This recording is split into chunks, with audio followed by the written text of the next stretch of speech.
And we have a lot of questions and concerns about COVID-19 in children.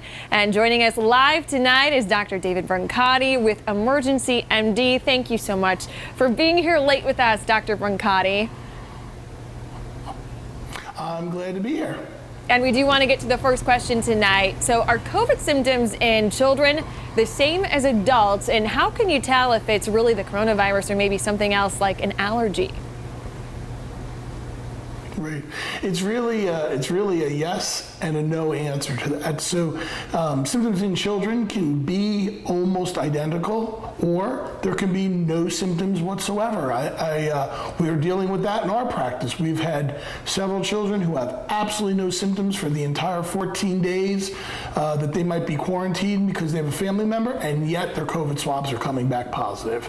On the flip side, we had a child who had come in and was having what looked like a heart attack that a 50-year-old person would have, and that child had severe symptoms, had EKG abnormalities, and was experiencing symptoms that I would expect to see in a 50 to a 7-year-old male who's having a heart attack. So the answer is yes, they can be similar, and no, they can be quite different. And, talking about temperatures with children, should they be checked daily? Is that something that could lead to a COVID diagnosis? And also, when should a parent say, okay, we need to take, our child in for a doctor's visit or a virtual visit to rule out COVID-19? I think there's a lot of physicians out there. It's really a great question, but there are a lot of physicians out there that believe taking the temperature is a little bit of junk science, and I'll tell you why.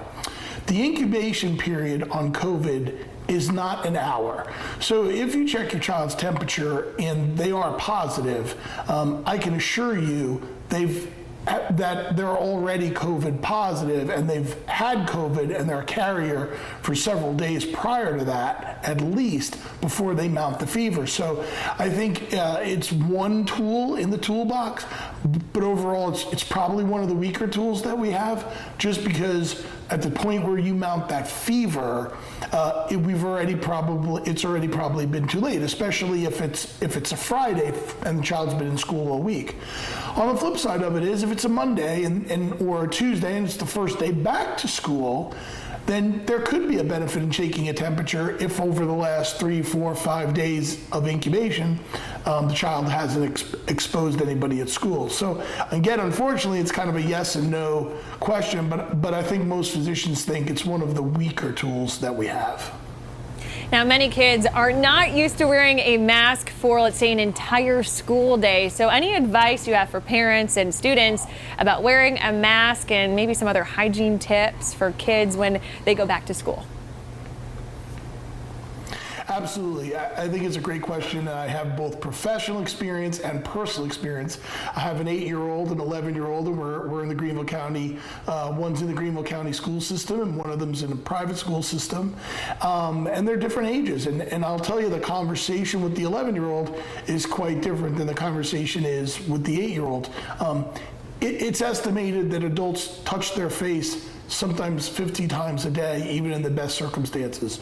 So it's very difficult to teach a child to not touch their face, not touch their lips, to wear their mask, never let it slip below their nose, and to do that on hours on end. As physicians and surgeons, when we operate, you can be in a mask for 8-9 hours, and I'll tell you, it's incredibly uncomfortable for that length of time. I think any surgeon will tell you that your lips become chapped, you're rebreathing your own air.